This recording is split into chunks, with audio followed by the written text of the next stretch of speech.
ఎడబాయని నీ కృపా నన్ను విడువదు ఎన్నటికీ. ఎడబాయని నీ కృపా నన్ను విడువదు ఎన్నటికీ. యేసయ్యా నీ ప్రేమానురాగం నన్ను కాయును అనుక్షణం. యేసయ్యా నీ ప్రేమానురాగం నన్ను కాయును అనుక్షణం. ఎడబాయని నీ కృపా నన్ను విడువదు ఎన్నటికీ.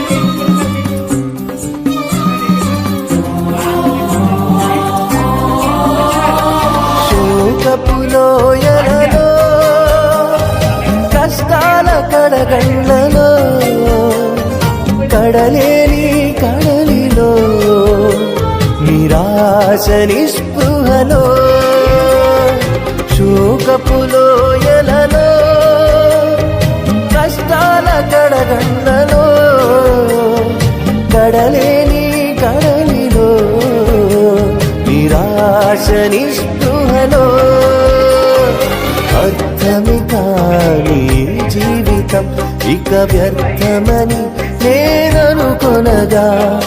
అర్థమి కాని జీవితం ఇక వ్యర్థమని నేననుకొనగా. కృపా కనికరము గల దేవా నా కష్టాల కడలిని దాటించితివి. కృపా కనికరము గల దేవా నా కష్టాల కడలిని దాటించితివి. ఎడబాయని నీ కృపా నన్ను విడువదు ఎన్నటికీ. ఎడబాయని వారు మరి ఏమి ప్రకటన చేస్తున్నారు, ఏమి సత్యం నమ్మారు, ఏమి బోధిస్తున్నారో నాకైతే తెలియదు. కానీ వారు ఫోన్లో నాతో మాట్లాడినప్పుడు, వారి మాటలు విన్నప్పుడు వారు బాగానే మాట్లాడుతున్నారు అన్నారు. మీరు మంచి బాగానే మాట్లాడుతున్నారు, మీరు సత్యమే మాట్లాడుతున్నారు అని అన్నారు. అయితే మీ దగ్గరికి ఒకసారి రావాలని ఉందయ్యా అన్నారు. 6వ తారీఖున సేవకులు మీటింగ్ అంతా ఎప్పుడు రండి అని చెప్పాను.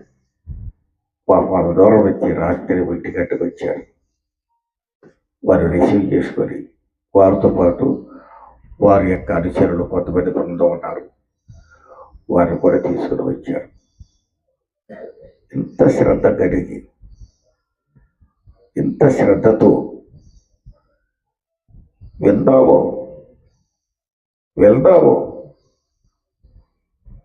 అనే ఆశ ఉంటే ఎంత దూరం నుంచారా, దాని దూరం నుంచైనా రావచ్చు. ముఖ్యంగా ఇంకా చాలా దూరం నుంచి ప్రసాద్జీ గారు వచ్చారు ఒక ఫ్యామిలీతో. వారితో కూడా చాలా దూరం, ఈస్ట్ గోదావరి.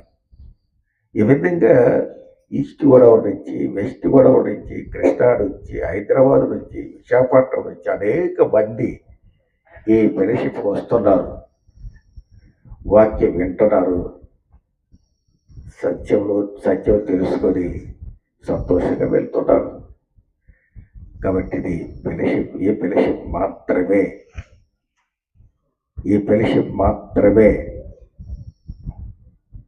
వాక్యం చెప్పదు. వాక్యం చెప్పే ఫెలోషిప్ కాదు ఇది. ఇదేంటి మరి వాక్యం కోసం వాక్యం చెప్పరంటారు ఏంటి అనొచ్చు. వాక్యం చెప్పేవాడు ప్రపంచంలో చాలా మంది ఉన్నారు, కానీ సత్యం చెప్పేవాడు లేరు.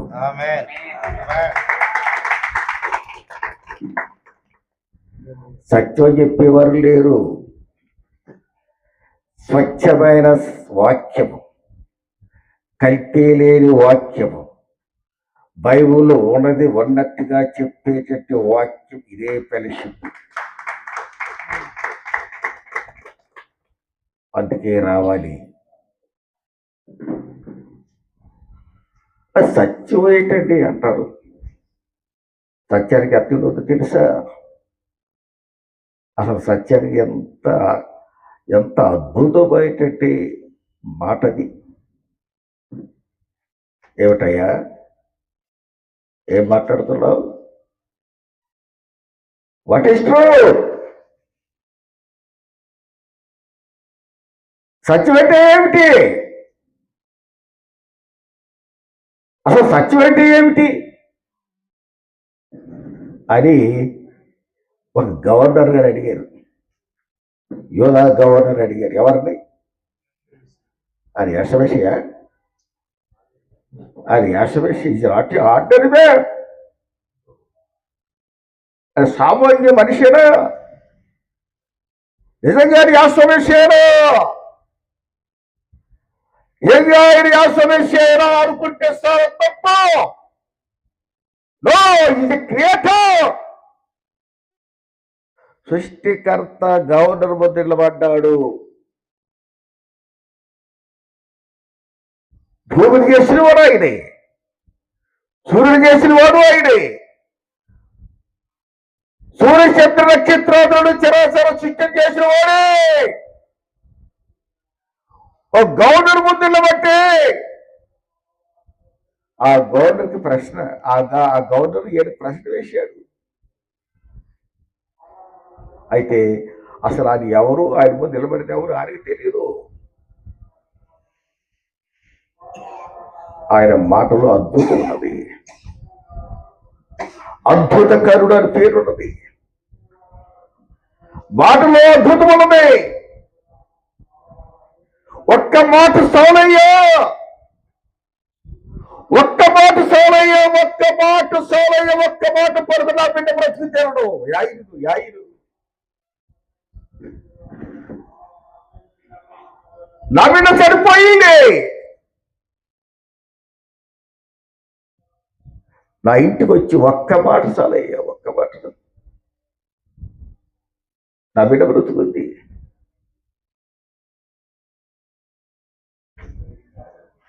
ఇందాక కారాల స్త్రీ వచ్చింది. అయితే ఆ కారాల స్త్రీని యాసమేష ఏమన్నాడంటే, ఒక్క నాకు సందర్భం వచ్చింది.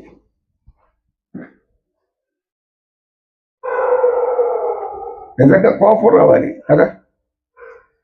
నువ్వేదో మేలు చేస్తావని అనుకుంటే, నువ్వేదో నా బిడ్డను స్వస్థపరుస్తావు అని అనుకుంటే, నేను ఈ దేశ వ్యక్తిని కాదు, నేను యూదురాను కాదు, ఇస్రాయల్ దేశంలో పుట్టలేదు. ఎక్కడి నుంచో నీ దగ్గరకు వస్తే నన్ను కుక్క అంటావా? ఇక నేను రాను, అసలు నాకు అక్కడే లేదు. చాలా మంది ఉన్నారు, బెడ్ మీద పడుకొని కేకలు పెడుతుంది. మాకెవరికి నిద్రాహారం లేవు. ఆ బిడ్డ వల్ల మాకు చాలా శిఖాలు, మేము కూడా సరిపోతే బాగునుకుంటున్నాం.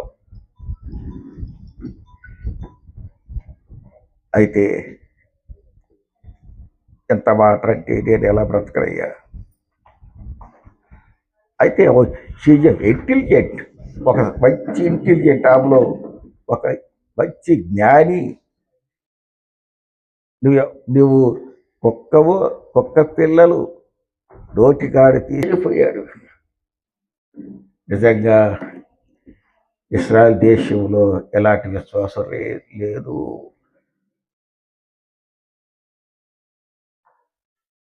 వెళ్ళిపో, నీ బిడ్డ దయ్యం, నీ బిడ్డ మీద ఉన్న దయ్యం వదిలిపోయింది, వెళ్ళిపో. ఎక్కడుంది బిడ్డ?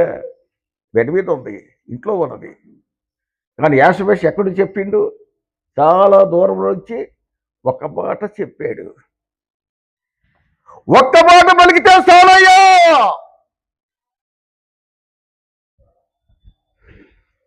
అది అందరూ ఇశ్రాయేలు దేశంలో అందరూ ఏ మాట్లాడినారు.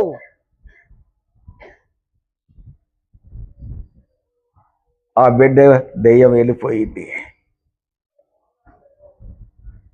ఎవరైనా పిలాతు ముందు ఉన్నటువంటి వారు ఎవరైనా ఎవరైనా తెలుసా? గాలి అయిపో, తుఫాను అయిపో, సముద్రం అయిపో,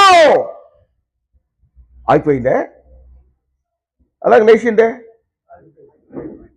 అలలు అయిపోయినాయి, తుఫాను అయిపోయింది, ఉప్పొంగి పోతున్న సముద్రం అయిపోయింది. అయిపో అంటే అయిపోయా, అయిపోతే అయిపో.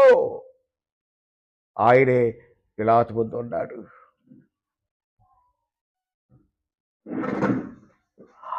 ఆయన చేతికి సంఖ్యలు ఉన్నాయి, ఆయన కాళ్ళకి సంఖ్యలు ఉన్నాయి. అరికాలు మొదలుక నెత్తి వరకు సంఖ్యలతో కట్టారు, ఇనప సంఖ్యలు బిగించారు. రక్త చక్తంతో ఉన్నది శరీరము, రక్త చక్తంతో శరీరం ఉన్నది. ఆయనకు ఒక ప్రశ్న, సత్యం అంటే ఏమిటి ఇది అడిగాడు. చెప్పండి, అసలు ఎందుకు వచ్చావు? Why do you came here?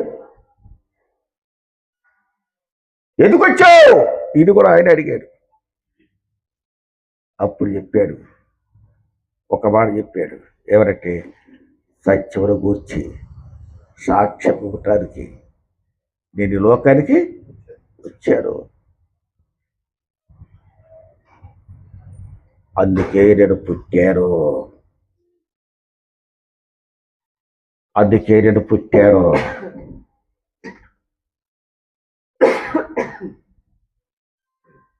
ఎంత అద్భుతమైన మాట ఇది. అలాగే నువ్వు ఎందుకు పుట్టావు? నువ్వు ఎందుకు పుట్టావు? ఇది అందరికీ ఆనాడు యేసుక్రీస్తు చేసిన ప్రశ్నే మనకి ఇవ్వబడుతుంది. చాలామంది అనుకుంటున్నారు, నేను నమ్మిది సత్యమే. నిజమేనా? అది ఈజ్ ఇట్ ట్రూ? కానీ నువ్వు అనుకుంటే, అలాగనుకుంటే, నేను నమ్మిన సత్యమే నువ్వు అనుకుంటే,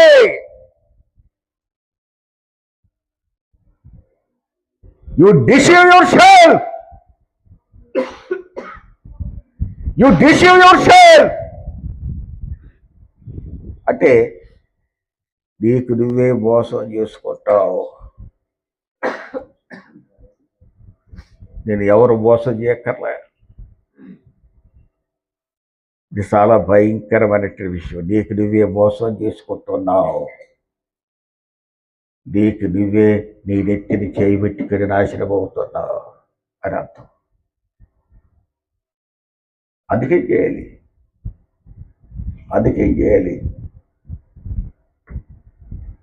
సత్యం ఏమిటో తెలుసుకోవాలి. ఎంతకాలం అంటే చివరి దాకా, నీ జీవితము గడిచేదాకా, నీ జీవితం ముగించేదాకా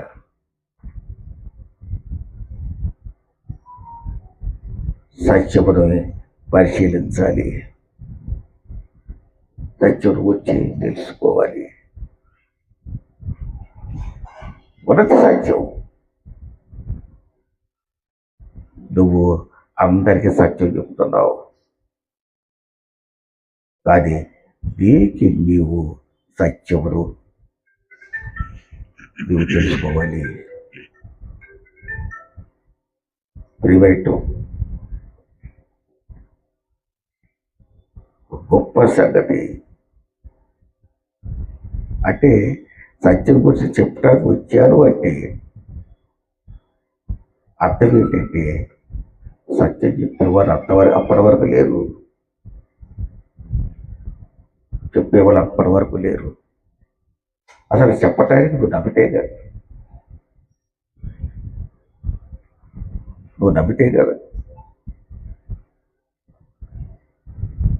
నమ్మిది సాలు అనుకోకూడదు, అదే నిన్ను మోసం చేసుకున్నట్టు.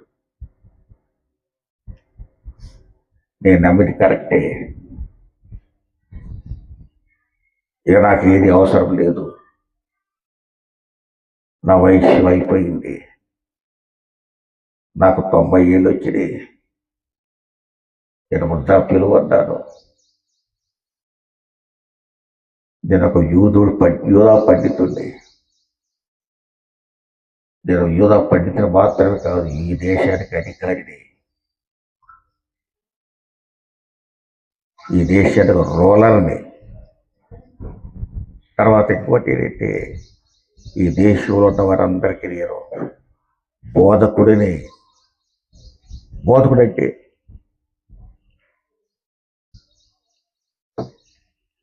రబ్బీ, నేను రబ్బీని. 90 ఏళ్ళ వరకు పరిశుద్ధ గ్రంథమును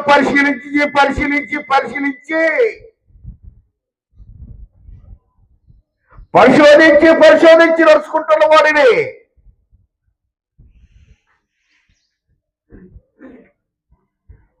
ఇక నాకు దొరికింది చాలు. This is to me. ఇది నాకు చాలు అని అనుకుంటే ఎవరైనా తెలుసు మీకు, యూదుల అధికారి, తర్వాత ఇశ్రాయేలీల బోధకుడు అంటే రబ్బీ, ది గ్రేట్ రబ్బీ నికోదేము, ది గ్రేట్ రబ్బీ నికోదేము. ఒక రాత్రి గారు పడుకొని ఆలోచిస్తున్నాడు, నా సమయం అయిపోయింది, ఒకవేళ రేపో మాపో నేను పుట్టుకొని నా జీవితం ముగిస్తే నేను రాజ్యానికి చేరగలనా? ఆ దేశం అడుగు పెట్టగలనా? ఆ దేశం గడప తొక్కగలనా? నాకు ఆ దేశము కావాలి, నాకు ఆ రాజ్యము కావాలి. బైబిల్ ఉంది, దేవుడి రాజ్యం కొరకు ఎదురు చూస్తున్నవాడు. మనందరం ఆ రాజ్యం కొరకు ఎదురు చూస్తున్నాం. మన గోల్ అది, మన టార్గెట్ అది. కాబట్టి అటువంటి వ్యక్తి ఒక రాత్రి కానీ ఆలోచిస్తున్నాడు, ఒకడు ఈ రాత్రి అయినా సరిపోతే, ఒకవేళ ఈ రాత్రి నా జీవితం ముగిస్తే నా పరిస్థితి ఏమిటి? ఆల్రెడీ నిర్ణయం చేసుకున్నాను. నేను నమ్మిందని బట్టి, నేను గ్రంథాన్ని పరిశోధించిన దాన్ని బట్టి 100% నేను కరెక్ట్ గానే బ్రతుకుతున్నాను సత్యంలో. This is the truth which I believe. This is the only truth which I believe. ఏదైతే నమ్మాడో అదే సత్యం నేను అనుకున్నాడు. కాదు, ఎందుకైనా మంచిది అని ఒక రాత్రి ఒక యువకుడు దగ్గరకు బయలుదేరాడు. రాత్రి ఎందుకు బయలుదేరాడు? అర్ధరాత్రి బయలుదేరాడు. ఎవరు చూడకూడదు. ఎందుకు చూడకూడదు? నేను ఇంకొక వ్యక్తి దగ్గరికి వెళ్ళి తెలుసుకోవటానికి ఏడికే వచ్చింది పెద్ద బోధకుడు ఎందుకు వెళ్తున్నాడు అనుకుని ఉంటారు. ఎంత ముసలి ఉన్నాడు, ఎంత ముసలివాడు, ఎంత గొప్పవాడు, ఇంత రబ్బీ. మరి తెలుసుకోవటం ఇంకొక దగ్గరికి ఎందుకు వెళ్తున్నాడు? ఆయన దగ్గరికి ఎందుకు వెళ్తున్నాడు? యాశ్రమషి దగ్గరికి వెళ్ళకూడదు, ఎవరు కూడితే బ్యాన్ ఉన్నది. ఆయన దగ్గరికి వెళ్ళకూడదు, ఆయనతో మాట్లాడకూడదు, ఆయనతో సామర్థ్యం చేయకూడదు, ఆయనతో కలిసి జీవించకూడదు. అలా జీవించగలిగితే ఇశ్రాయేలులో వెలువైపడతారనేది కూడా ఒక బ్యాన్ పెట్టారు. ఆ బ్యాన్ పాస్ చేసేది కూడా ఈ నికోదేము. సండ్రహేండి సభా సభ్యుడు, అధికారి. అలాంటివన్నీ 70 మంది ఉంటారు. ఈ 70 మంది ఏం చెప్తే అదే ఆ దేశంలో జరుగుద్ది. లా అండ్ ఆర్డర్ కూడా 70 మంది చేతిలో ఉంటుంది. అటువంటి లా అండ్ ఆర్డర్ కలిగిన వాడు నికోదేము. అయినా నా జీవిత సమస్యని అర్ధరాత్రి లేచాడు, డోరు కొట్టాడు, డోర్ తీసిండు. నికోదేము, ఏంటి ఇలా వచ్చావు? అయ్యా, నీతో కొన్ని మాట్లాడాలి. నువ్వా? ఏంటి చెప్పు. ఒకడు దేవుడి రాజ్యంలో చేరాలంటే ఏం చేయాలి? ఆయనకి వేసిన క్వశ్చన్ ఈయన కూడా వేశాడు. ఈయన కూడా క్వశ్చన్ వేశాడు. ఆయనేమో సత్యమైతే ఏంటి అని అడిగాడు. ఈయనేమో ఆ రాజ్యంలో చేరాలంటే నేనేం చేయాలి అడిగాడు. అంటే యాసుమేష్ ఒక మాట చెప్పాడు, నువ్వు మరలా పుట్టాలి. Must Born again. నువ్వు మరలా పుట్టాలి. ఆ మాట ఈ వ్యక్తికి తెలియదు. నేను మరలా పుట్టాలన్న మాట నాకు తెలియదు. యోనా మతంలో లేదు ఆ మాట, యోనా ప్రవక్తల గ్రంథాల్లో లేదు. 90 ఏళ్ళు అన్ని గ్రంథాలు చూశాను కానీ ఇది నాకు తెలియదే.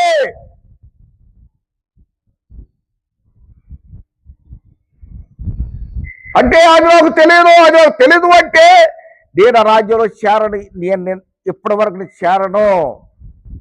ఈ స్థితిలో నేనున్నానంటే, ఇలాంటి పరిస్థితిలో నేను ఉన్నానంటే నేను ఆ రాజ్యంలో అడుగు పెట్టలేను. కనుక నాకు తెలియదు అని చెప్పి, ఎప్పుడైతే నువ్వు మరల పుట్టాలని చెప్పాడు, మరల పుట్టవేంటయ్యా? మరల పుట్టవేమిటి? మార్గారు సౌండ్ ఏది? తప్పదు. ఓకే ఓకే, సరే అండి. మరలా పుట్టడం ఏంటి అనేది ఈయన పాపం తెలియదు. అప్పుడు అసలు ఆ పదమే తెలియదు, ఆ మొక్కే తెలియదు, ఆ వాక్యమే తెలియదు. అలాంటివన్నీ ఎంతమంది ఉన్నారు పాస్టర్లు, ఎంతమంది ఎల్డర్లు ఉన్నారు, ఎంతమంది నాయకులు ఉన్నారు, ఎంతమంది అధ్యక్షులు ఉన్నారు, కోకొలలుగా ఉన్నారు. కానీ ఇది కరెక్ట్ కాదు. You must know church the word of యావే. దేవుడి వాక్యం పరిశీలన చేయి. నేను నమ్మిది కరెక్ట్ అని చెప్పి పరిశీలన చేసుకోవాల్సిన బాధ్యత ఖచ్చితంగా ఉన్నది.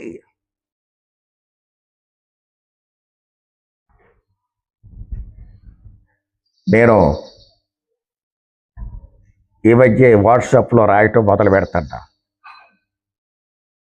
కేవలం సత్యం గురించి వ్రాస్తుంటే నన్ను తిడుతున్నారు, బండ బూతులు తిడుతున్నారు. ఒకరాయన అన్నారు, అయ్యగారు మీరు రాయొద్దు అయ్యగారు అన్నారు. నేను రాయకుండా ఉందామనుకుంటున్నా, కానీ ప్రాణం ఆగటం లేదు. అబద్ధాలు జరుగుతుంటే, అబద్ధాలు గ్రూపుల్లో పెడుతుంటే, గ్రూపులో అబద్ధాలు చూస్తుంటే అసలు నాకు ప్రాణం ఆగటం లేదు. నాకు తిట్టినా పర్వాలేదు, కొట్టినా పర్వాలేదు, చంపినా పర్వాలేదు. ఈ అబద్ధానికి కౌంటర్ వేయాలనుకుంటున్నా. అలా కౌంటర్లు పడుతున్నాయి, అలా కౌంటర్లు వేస్తున్నా. కౌంటర్ వేసి రాకుంది, వాళ్ళు నాకు కౌంటర్ వేసి తిడుతున్నారు. కౌంటర్ ఏం చేయాలి? వాక్యం ద్వారా అది అబద్ధం, ఇది అబద్ధం చెప్తే ఏమనాలేంటి? కారయ్య గారు మీరు చెప్పిన అబద్ధం అనాలా లేదా? అసలు ఆ మాట అనుకుంటే బూతులు తిడుతున్నారు, బూతులు తిడతా. ఇంకేం చేయాలి? అసలు నేను ఎందుకు రాస్తానంటే నీ మేలు కోసమే. నీవు అబద్ధాలు ఉండకూడదని నా నాకు ఆశ, సత్యము తెలుసుకోవాలని ఆశ, సత్యంలో ఉండాలని ఆశ. అదే ఆశ యాసోమశేఖే.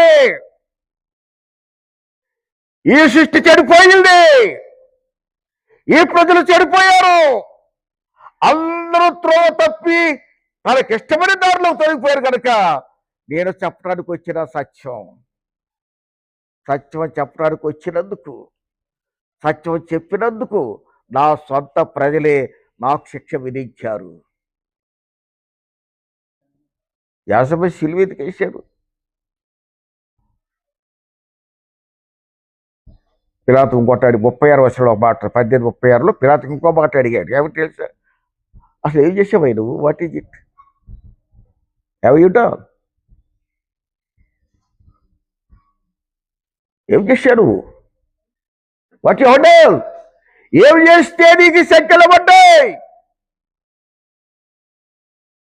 ఏం చేశావు? ఏ నేరం చేశావు? ఏ హత్య చేశావు? ఏ దోపిడీ చేశావు? ఎవరు చంపావు? ఎవరికి అన్యాయం చేశావు? ఎందుకు నీకు ఈ సంఖ్యల్లో ఏం చేశావో చెప్పు. Come on tell me. I am a governor.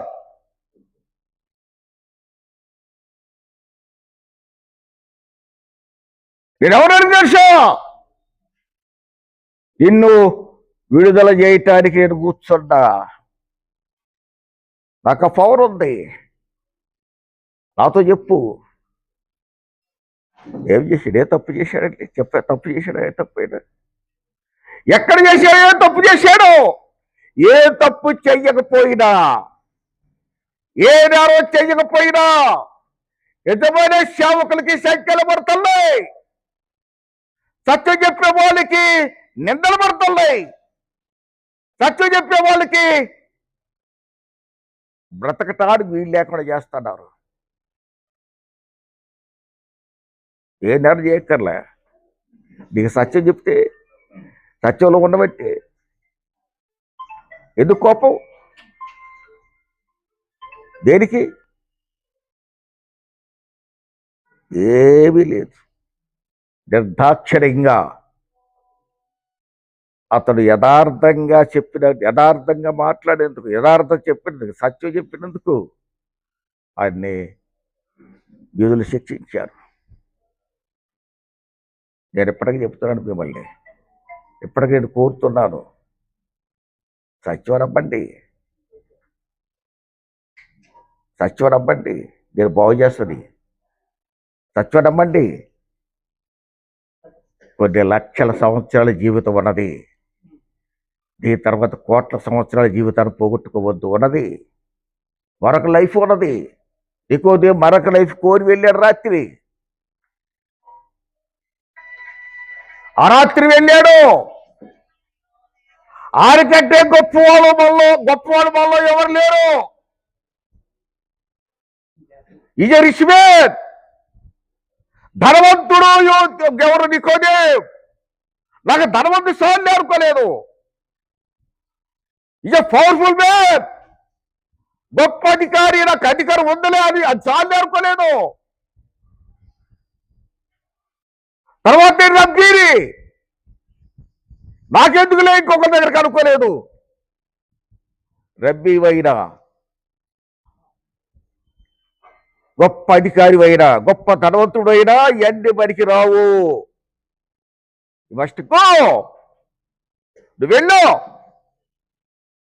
Must know the truth. తప్పనిసరిగా సత్యము తెలుసుకో. సత్యం ఉన్నది. కొంతమంది సత్యం అని తెలిసినా కూడా నవపాట కారుడికి తెలిసి ఉన్నది. నేను ఆలోచించాను, కొంతమంది నేను పరిశీలన చేశాను. సత్యం అని ఒక ఆమె అన్నది నాతో ఒక ఆమె అన్నది, అయ్యగారు అబద్ధం నమ్ముతా, నేను అబద్ధమే నమ్ముతా. అది కదమ్మా, అబద్ధం నమ్మితే నరకానికి వెళ్తానని బైబిల్ చూస్తుంది కదమ్మా. నరకానికి వెళ్ళినా పర్వాలేదు కానీ సత్యనామను, నరకానికి వెళ్ళినా పర్లేదు నేను సత్యనామని స్వయంగా నాతో అన్నది ఒక ఆమె. షీఈ్ ఎ డాక్టర్, ఆమె ఎండి డాక్టర్, విద్యావంతురాలు, మంచి వైద్యురాలు, అందరిని బ్రతికించేది, హాస్పిటల్కి వెళ్తే అందరు బ్రతికించేది. కానీ ఏం బ్రతికెట్టు చూసుకోవట్లా. నేను నరకానికి వెళ్ళి పర్లేదు కానీ సత్యనామని అనేవాళ్ళు ఆమె కాదు, చాలా మంది ఉన్నారు, చాలా మంది ఉన్నారు అలాంటి వాళ్ళు. నేను అడిగాను, ఆమె నాకు బాగా దగ్గర, ఆమె ఫ్రీగా ఉన్నప్పుడు అడిగాను, ఎందుకమ్మా మాట అన్నారు అంటే, అయ్యగారు నాకు అల్లుళ్ళు ఉన్నారు, నాకు బిడ్డలు ఉన్నారు, మనవాళ్ళు ఉన్నారు, మనవాళ్ళు ఉన్నారు, వాళ్ళకి ఏదో అబద్ధం అని చెప్పింది నేనే.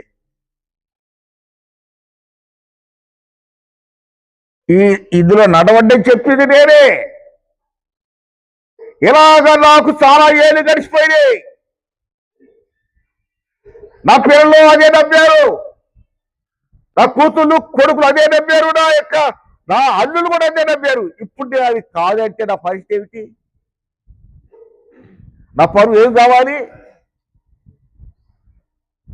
నా ప్రతిష్ట ఏం కావాలి? ఇప్పుడు మళ్ళీ ఇంకో దాన్ని నమ్మబట్టే నా ఇంటిలో పరిస్థితి ఏమిటి అని పేరు ప్రతిష్టలు పోతాయేమోనని. ఇంతకుముందు ఒక డబ్బు, ఇప్పుడు ఇంకో డబ్బు నమ్ముతుంది ఏంటని చెప్పి పేరు ప్రతిష్టల కోసము, అవమానం జరుగుద్దేమని చెప్పి అనుకోవటం కోసం నమ్మటం లేదు. But it's not wise behaviour. ఇది అంత మంచి ప్రవర్తన కాదు, నువ్వు తెలుసుకో.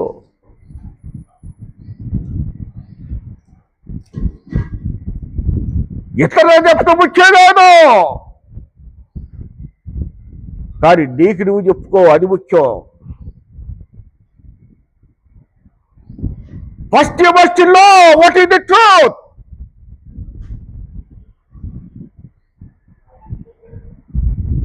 That is shaved by the truth. అది నేను రక్షించుద్ది, నేను రక్షించేది నువ్వు నమ్ము. ఇంకా చాలా కాలం ఉందనుకుంటున్నారా? ఇంకా టైం వదిలేనుకుంటున్నారా? లేదు, టైం లేదు. 50 సంవత్సరంలో దానికి కారణం ఇస్రాయేల్ దేశం మనకి గుర్తు. ఇస్రాయేల్ దేశం యుద్ధం జరుగుతుంది, అన్ని దేశాలు ఇస్రాయేల్ దేశం ముట్టబోతున్నాయి, దాన్ని ముట్టడైపోతున్నాయి. అమెరికా కూడా దానికి వ్యతిరేకం అయిపోయింది. అన్ని దేశాలు వ్యతిరేకమై ఇస్రాయేల్ దేశం ఏకాకి అయినప్పుడు, ఇస్రాయేల్ దేశాన్ని అన్ని దేశం కలిసి కోస్తున్నప్పుడు 50 దేశం ఒలివ కొండ మీద అడుగు పెడతాడు బైబిల్లో. ఇప్పుడు అది జరుగుతుంది, అతి కొద్ది కాలం జరుగుతుంది. 50 దేశం రాబోతున్నాడు. వచ్చే ముందు మన పరిస్థితి ఏంటి అని ఆలోచించుకో. నేను నిరంతరం పరిశోధన చేసుకుంటూనే ఉన్నాను.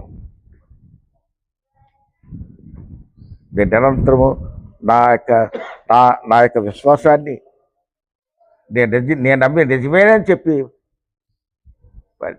పరిశీలన చేసుకుంటున్నాను. గ్రూపులు మనిషి, బైబిల్ గ్రూపులు లేవు, బైబిల్ డెనామినేషన్ లేవు. బైబిల్ ఏమన్నాయి? ఏమీ లేవు. గ్రూప్ పుట్టగొడుగుల్లా గెలుస్తున్నాయి. గ్రూపులు డెనామినేషన్లు, గ్రూపులు, ఇవన్నీ బైబిల్ లేవు. బైబిల్ ఉన్నది ఒకే ఒకటి, ఫెలోషిప్ బైబిల్ ఉన్నది. అది ఎందుకున్నదంటే ఇలా కూర్చొని లేఖనాలని సరి చేసుకొని లేఖనాలు పరిశీలించి నిజాన్ని తెలుసుకోవటం కోసమే. అపోస్తుల సావాసం ఉంది, అపోస్తుల ఫెలోషిప్ ఉన్నది. అపోస్తులు ఎవరు? అందరు కూడా సబాతీలే. కాబట్టి సబ్బాత్ ఫెలోషిప్ అని దీన్ని పేరు పెట్టారు, దీన్ని స్థాపించారు.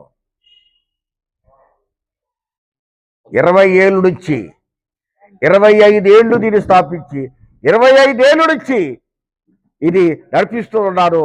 అందరికీ 40 మంది సేవలకి భోజనం పెడుతూ ట్రావెలింగ్ ఇస్తూ ఆ సొంత సొమ్ముతో ఈ పని చేస్తున్నాను. ప్రియమైన వాళ్ళారా, సమయం లేదు. సత్యం అంటే ఏమిటో తెలుసుకోండి. నువ్వు నమ్మింది సత్యమో కాదో తెలుసుకోండి. ఖచ్చితంగా మీరు సత్యంలో నడవాలి. ఖచ్చితంగా సత్యాన్ని పాటించాలి, సత్యాన్ని అనుసరించాలి.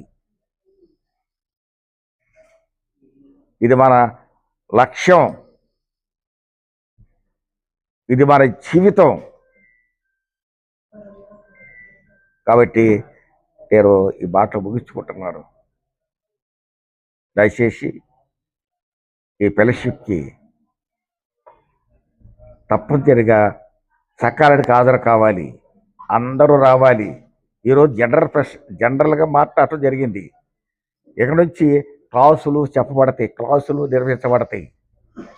ఆ క్లాసుల్లో వాస్తవమైన పునాదులు చెప్పబడతాయి. పునాదులు అంటే డాక్ట్రిన్స్,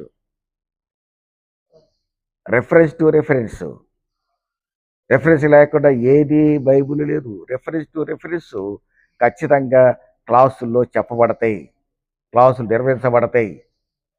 ఒక క్లాస్ చాలు, నెలకు ఒక క్లాస్ చాలు. అలా నెలకి కొన్ని క్లాసులు నువ్వు నేర్చుకుంటే నీకు సత్యం ఏంటో తెలిసిపోద్ది. కాబట్టి నేను రిక్వెస్ట్ చేస్తుంది ఏంటంటే తప్పనిసరిగా ఆధార్ కార్డు ఫెలోషిప్కి వినండి సత్యం. కాబట్టి మీ అందరికీ నా హృదయపూర్వక వందనాలు. అందరికీ షాలో. తర్వాత ముఖ్యంగా విషయం ఏంటంటే భోజనం వచ్చింది, భోజనం రెడీగా ఉన్నది.